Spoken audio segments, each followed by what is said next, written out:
Hello दोस्तों, आप सभी का स्वागत है क्लाइमैक्स सिटी पर। फाइनली जिस फिल्म का हम इंतजार कर रहे थे वो फिल्म आ चुकी है, दैट इज बारबी।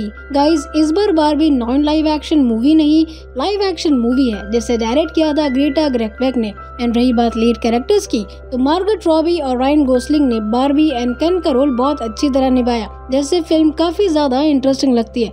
आप सब चैनल पे बने रहिएगा क्योंकि बहुत जल्द हम ओपनहाइमर भी लेके आएंगे। तो बिना किसी देरी के मूवी देखते हैं। मूवी की शुरुआत में हमें नरेटर की वॉइस सुनाई देती है जो हमें बताती है कि छोटी लड़कियां बेबी डॉल्स के साथ खेला करती हैं, बट सिर्फ माँ का रोल निभा सकती है क्योंकि वो बेबी डॉल्स है। लेकिन वक्त बदला जब बारबी आई। बारबी एक ऐसी डॉल थी जो सब कुछ कर सकती थी। वो एक डॉक्टर बन सकती है, प्लेयर हो सकती है, प्रेसिडेंट हो सकती है, एक्सेट्रा एक्सेट्रा। यानी एक तरीके से बारबी सबको ये मैसेज देती है कि लड़कियां कुछ भी कर सकती है एंड कोई भी रोल प्ले कर सकती है अपने रियल लाइफ में। सीन शिफ्ट होता है और हम होते हैं बारबी लैंड में, जहाँ हर एक लड़की बारबी थी और हर एक लड़का केन था। हालांकि हमारी मुलाकात होती है रियल बारबी से, जो नॉर्मली अपने रूम से उठती है, फ्रेश होती है और नाश्ता वगैरह खाती है। हालांकि नाश्ता रियल नहीं था क्योंकि वो एक डॉल थी। इवन उसका घर, कार, ड्रेसेस सब एक टॉय था। बारबी तैयार वगैरह होती है और मेलिबू के बीच की तरफ जाती है, जहाँ रियल केन और बाकी केन्स बारबी को हाय बोलते हैं। रियल केन बारबी को इम्प्रेस करने के लिए सर्फिंग करता है बट गिर जाता है क्योंकि पानी तो रियल रहता नहीं है। देन उसी रात पूरी बारबी गर्ल्स नाइट में पार्टी वगैरह और एंजॉय करते हैं। पार्टी के बीच में केन बारबी को अपने दिल की बात बताने की कोशिश करता है और उसे किस करने लगता है। हालांकि बारबी मना करती है क्योंकि वो बस फ्रेंडशिप रखना चाहती है और अपने फ्रेंड्स के साथ नाइट एंजॉय करने लगती है। अजीब बात ये थी कि डांस के वक्त बारबी नॉर्मल फील नहीं कर पा रही थी एंड उसे ऐसा लग रहा था कि वो जिंदा नहीं रहेगी। सभी बारबीज ये सुनकर डरते हुए देखते हैं, जिससे वो बात पलट देती है। अगले दिन फिर सब कुछ रिपीट होता है, बट चेंज ये था कि किसी वजह से बारबी नॉर्मल फंक्शन नहीं कर पा रही थी। जैसे वो सही से नाश्ता नहीं कर पा रही थी, वॉक नहीं कर पा रही थी, इवन सही से जंप नहीं कर पा रही थी। बारबी के मेल फंक्शंस बाकी बारबीज देखते हैं एंड उसे सजेस्ट करते हैं कि वो वियर्ड बारबी से मिले क्योंकि उसके पास इसका सोल्यूशन है। वियर्ड बारबी और कोई नहीं, वो बारबी थी जो रियल लाइफ में एक बच्ची ने उसका बुरा हाल किया था। इसका मतलब सारी बारबीज रियल वर्ल्ड के किड से फिजिकल एंड मेंटल वे में कनेक्टेड है। अगर कोई भी बच्चा बारबी के साथ बुरी हरकत करता है तो बारबी लैंड में उसका असर दिखाई देता है। बारबी ये सब सुनकर तुरंत वियर्ड बारबी के पास जाती है और अपने साथ हुए मेल फंक्शन के बारे में बताती है। इस पे वियर्ड बारबी बोलती है कि हम सब बच्चों के माइंड और इमोशनल वे में कनेक्टेड है। जो बच्ची तुम्हारे साथ खेल रही है वो कहीं न कहीं डिप्रेस्ड है, जिसके चलते तुम्हें तकलीफ हो रही है। इसे ठीक करने के लिए तुम्हें रियल वर्ल्ड में जाकर उस बच्ची को खोजना होगा एंड उसको वापस एनर्जेटिक बनाना होगा, क्योंकि यही हमारा मकसद है, गर्ल्स को मोटिवेट करना।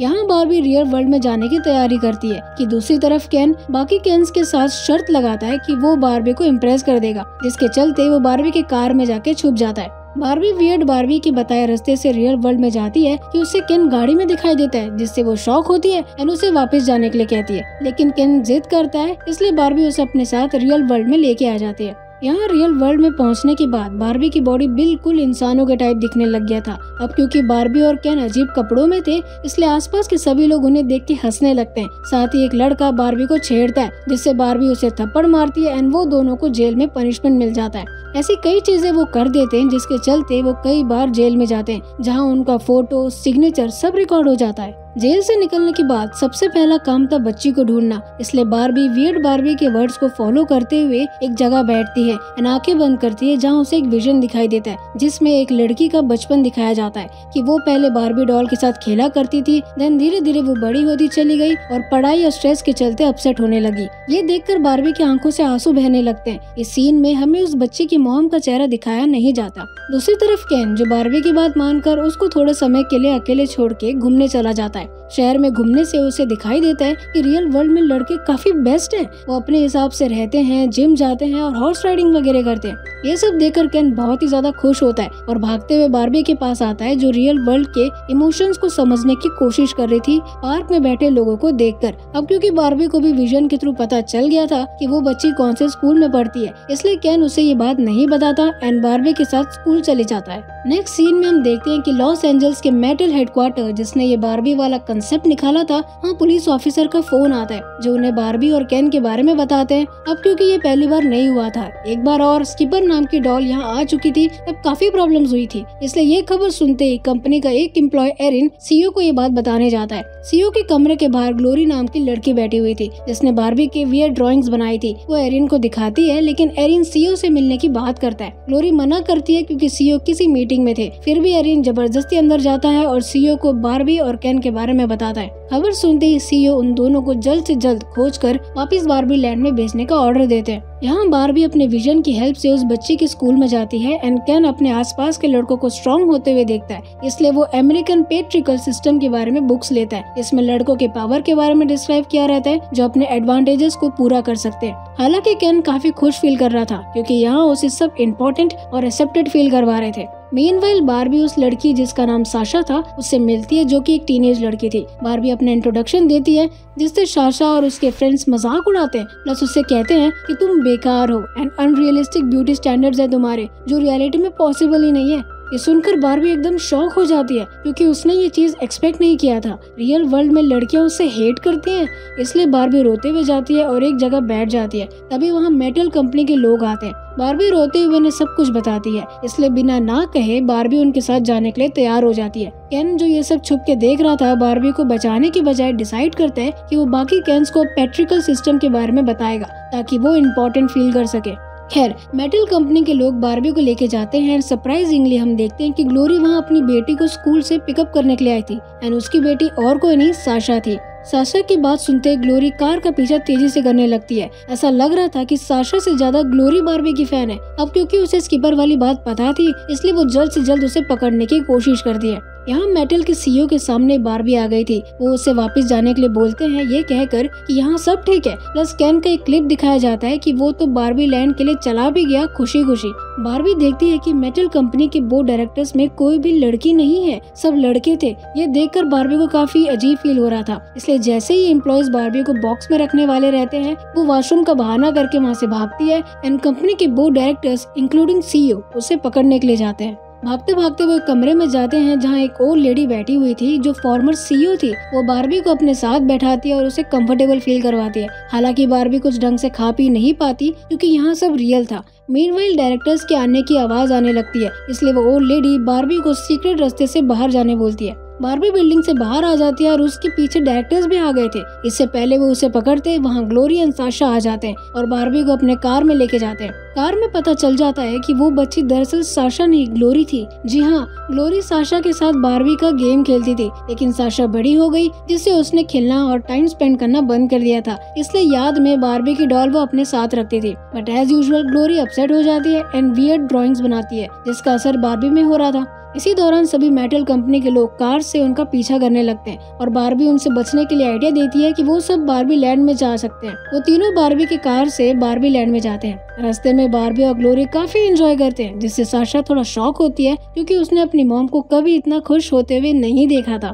बहुत जल्द वो तीनों बारबी लैंड पहुंचते हैं। बारबी उन दोनों को बारबी लैंड के बारे में बताती है और शॉकिंगली बारबी लैंड वैसा नहीं था जैसा पहले था। सारी चीजें बदल गई थी, बिल्कुल केन की वर्ल्ड जैसा दिख रहा था। जेम्स, डिफरेंट कार्स सब अलग हो गए थे। यहाँ केन बाकी केन्स को रियल वर्ल्ड की चीजें सिखा दिया था और सबको मोटिवेट कर चुका था कि वो अपने आप को स्ट्रॉन्ग करेंगे ताकि वो यहाँ रूल करे। बारबी ये सब सुनकर पीछे से आती है और ये सब करने की वजह पूछती है क्योंकि अब उसका घर केन्स ने ले लिया था। प्लस उसका नाम बारबी ड्रीम हाउस से मोजो डोजो काजा हाउस रख दिया था जिसमें सारी चीजें केन की पसंद की थी। केन की हरकतों का असर रियल वर्ल्ड में भी दिख रहा था। सभी बच्चे केन के टी शर्ट, टॉयज वगैरह लेने लगे थे। Even mojo dojo Kaza house toys भी लेने लग गए थे। मेटल के सीईओ को ये खबर पता चल जाता है जो रोलर स्केट से बारबी लैंड की तरफ जाते हैं क्योंकि वहाँ ऑलरेडी 2 इंसान जा चुके थे। यहाँ केन बारबी को बताता है कि अब से ये किंगडम होगा क्योंकि रियल वर्ल्ड में लोग उसे बहुत रिस्पेक्ट कर रहे थे जो शायद बारबी ने कभी नहीं दिया। इसके अलावा केन बारबी के सभी कपड़े को फेंकने लगता है। साथ ही खड़े ग्लोरी और साशा कुछ कर नहीं पाते।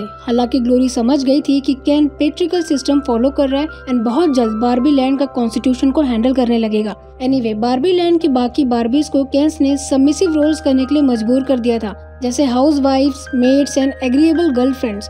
इन शॉर्ट बारबीज केन की गुलामी करने लगे थे, जैसे सर्विंग का काम कर रहे थे। ताजुब की बात ये थी कि बारबीज को ये अच्छा लग रहा था, उन्हें ये पता ही नहीं था कि वो गुलामी कर रहे हैं। बारबी उन लड़कियों को समझाने की कोशिश करती है लेकिन कोई नहीं सुनता। ये सबसे बारबी एकदम टूट जाती है, ग्लोरी के ऊपर ब्लेम लगाती है क्योंकि उसके उदासीपन से सब चेंज हो गया। ग्लोरी उसे समझाती है कि लाइफ में चेंजेस होते हैं, उसे एक्सेप्ट करना पड़ता है, बट बारबी नहीं सुनती और दुखी होकर नीचे पेट के बल रोते हुए लेट जाती है।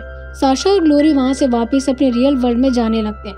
रही बात रियल वर्ल्ड की, सारी बारबी डॉल्स दुखी दिख रही थी, रोते हुए दिखाई दे रही थी, जिससे छोटी बच्चियां भी उनके साथ खेलना पसंद नहीं कर रही थी। मीनवाइल ग्लोरी और साशा कार में बैठ के जा रहे थे, जहाँ साशा भी स्लोली बारबी का गाना गुनगुनाने लगती है जो रेडियो में बज रहा था, कि अचानक रेडियो में केन के सॉन्ग्स चालू हो जाते हैं। वो दोनों इससे अपसेट हो ही रहे थे कि कार में एलन छुपा हुआ था, जिसे देखकर वो दोनों शॉक होते हैं। गाड़ी पलट जाती है, लेकिन लकीली उन्हें कुछ नहीं होता क्योंकि ये कार्टून की दुनिया है। एलन केन नहीं था, एक तरीके से साइड कैरेक्टर था। अच्छी बात ये थी कि वो केन के खिलाफ था एंड उसे ऐसा लग रहा था कि बारबी और केन के अलावा उसका रियल वर्ल्ड में भी कोई काम नहीं है, इसलिए वो रियल वर्ल्ड में जाना चाहता है ताकि अपने तरीके से लाइफ जी सके। पर रास्ते में लोग खड़े हो गए थे जो उन्हें जाने नहीं देते, इसलिए एलन उन सबसे लड़ने लगता है। ग्लोरी को रियलाइज होता है कि वो इस तरह बारबी को नहीं छोड़ सकती और शायद उसकी वजह से ये सब हो रहा है, इसलिए वो वापस जाने का डिसाइड करती है। इधर बारबी को वियर्ड बारबी अपने साथ लेके जाती है। अच्छी बात ये थी कि एटलीस्ट वियर्ड बारबी और बाकी दो बारबीज केन के कंट्रोल में नहीं थे। वो चारों इस सिचुएशन को समझने की कोशिश करते हैं कि वहाँ ग्लोरी, साशा और एलन आते हैं। ग्लोरी बारबी को मोटिवेट करती है ये कहकर कि उसे नॉर्मल रहना चाहिए, ना कि परफेक्ट रहने का ढोंग करना चाहिए। बारबी ये बात एक्सेप्ट करती है। थोड़ी देर के डिस्कशन के बाद उन्हें एक आइडिया आता है, वो बाकी बारबीज को कंट्रोल से बाहर करेंगे उनकी असलियत बताने के बाद, देन बाकी प्लान्स एग्जीक्यूट होगा। प्लान के मुताबिक सबसे पहले राइटर बारबी प्रेसिडेंट बारबी के केन से बात करती है ध्यान भटकाने के लिए, ताकि ग्लोरी और बाकी लोग प्रेसिडेंट बारबी को कंट्रोल से बाहर कर सके। एंड ऐसा होता भी है, धीरे धीरे सारी बारबीज कंट्रोल से बाहर आ जाती है। यहाँ सीईओ और उसके डायरेक्टर्स बारबी लैंड एंटर कर चुके थे, जो कि काफी फनी सीन रहता है। खैर, सारी बारबी जो कंट्रोल से बाहर आ चुकी थी, उनका नेक्स्ट स्टेप था कॉन्स्टिट्यूशन में हक जमाना केन से पहले। इसलिए वो डिसाइड करते कि सभी केन्स को एक दूसरे से झगड़ा करवाएंगे, ये फील करवा के कि उनके बारबीज दूसरे केन्स को ज्यादा वैल्यू दे रही है। एंड इसकी शुरुआत बारबी करती है, जो केन से झूठ बोलती है कि वो उसे लाइक करने लगी है। देन रात में बॉनफायर के वक्त सारी बारबीज अपने केन्स को छोड़कर दूसरे केन्स के साथ बैठ जाती है, जिससे केन्स जलने लगते हैं। एंड अगले दिन मेलबू बीच में सभी आपस में लड़ने लगते हैं। लड़ते वक्त केन्स को याद आता है कि उन्हें कॉन्स्टिट्यूशन में अपना हक जमाना था, लेकिन तब तक बहुत देर हो चुकी थी क्योंकि बारबीज ने अपना हक जमा लिया था, प्लस वो अपने घर को वापस ड्रीम हाउस बना दिए थे। केन्स जब वापस आते हैं तो ये सब देख के शॉक होते हैं। रियल केन बारबी के साथ झगड़ा करते हुए अंदर चला जाता है और बेड में लेटकर रोने लगता है। बारबी उसे समझाती है कि उसका अपना वजूद है, वो बारबी का केन नहीं केन है। केन ये बात समझ जाता है और अपने बातों के लिए बारबी से सॉरी बोलता है और उसके साथ सारे केन सॉरी बोलते हैं। बारबी भी उनसे सॉरी बोलती है, जिससे सब नॉर्मल हो जाता है। सारी बारबीज अपने केन्स के साथ गले लगाती है कि तभी वहाँ सीईओ और उसके कोऑर्डिनेट्स आ जाते हैं। सारी बातें सुनने के बाद वो डिसाइड करते हैं कि बारबी अब परफेक्ट नहीं रियल रहेगी, लेकिन ग्लोरी बीच में टोकते हुए कहती है कि हमें बारबी से पूछना चाहिए कि वो कैसी एंडिंग चाहती है। इस पे बारबी बोलती है कि उससे लगता है कि कोई एंडिंग नहीं है। इतने में वहाँ वही ओल्ड लेडी आती है जिसने सबसे पहले बारबी का कंसेप्ट लेके आई थी। सभी लोग उन्हें देख के शॉक होते हैं और वो बारबी को लेके ऐसे इमेजिनरी जगह पे जाती है जहाँ कोई नहीं रहता और आंखें बंद करने के लिए बोलती है, जिसमें बारबी को विजन दिखाई देता है, प्लस वो ओल्ड लेडी का वॉइस सुनाई देता है जो उसे कहती है कि वो चाहे तो नॉर्मल इंसान के जैसे जी सकती है, माँ बन सकती है, क्योंकि समवेयर बारबी अब नॉर्मल बारबी जैसा फील नहीं कर रही थी। फिल्म के एंड में हम देखते हैं कि बारबी अपना नाम बारबरा रखती है एंड साशा ग्लोरी और उसके हस्बैंड के साथ गायनोकोलॉजिस्ट के पास जाती है ताकि वो अपनी लाइफ जी सके और इस तरह हमारी मूवी यहीं खत्म होती है। सो गाइस, ये था हमारा आज का वीडियो। आई होप आपको ये एक्सप्लेनेशन अच्छा लगा होगा और अगर अच्छा लगा है तो मेक श्योर कि आप इसे लाइक करें, शेयर करें, अपने फैमिली फ्रेंड्स को सब्सक्राइब करें और कमेंट करना मत भूलिएगा। मिलते हैं नेक्स्ट वीडियो में, तब तक के लिए गुड डे।